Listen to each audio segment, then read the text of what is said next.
Infection ہو گیا ہے آنتوں کے اندر، تو اس کے حوالے سے اگر کوئی وظیفہ ہو تو بتا دیں۔ اللہ پاک شفا عطا فرمائے، صحت تندرستی نصیب فرمائے۔ دیکھیں جسم میں مختلف قسم کے انفیکشن ہو جاتے ہیں، کسی کو معدے میں انفیکشن ہو جاتا ہے، کسی کو پیٹ میں ہو جاتا ہے، اچھا تو کسی کو آنتوں میں انفیکشن ہو جاتا ہے۔ ایک پڑھنے کے لیے وظیفہ میں عرض کرتا ہوں، اور دوسرا ایک تعویذ بنانے کا بھی طریقہ میں عرض کرتا ہوں، اس کے مطابق آپ عمل کیجئے گا۔ ایک تو یہ کہ جب بھی آپ پانی پئیں تو 7 مرتبہ یا عظیم اول اور آخر درود پاک کے ساتھ پڑھ کر پانی پر دم کریں، اور یہ دم کیا ہوا پانی آپ پی لیں۔ یہ تو ہوا وظیفہ۔ ایک اور تعویذ بنانے کا طریقہ میں آپ کو بتاؤں۔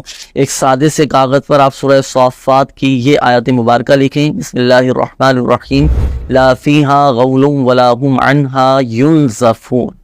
یہ آپ لکھ لیں، صرف یہ آیت مبارکہ لکھنی ہے۔ لکھنے کے بعد اب آپ اس کا تعویذ بنائیں، اور تعویذ بنا کر آپ اس کو پیٹ پر باندھ لیں، ناف کے اوپر اپنے پیٹ پر یہ باندھنا ہے۔ تو جب تک آپ کا مسئلہ حل نہ ہو جائے، انفیکشن ختم نہ ہو جائے، جب تک تعویذ بنا رہنے دیجیے گا، انشاءاللہ الکریم اللہ کی رحمت سے یہ آنتوں کا جو انفیکشن ہے نا، یہ اب ختم ہو جائے گا۔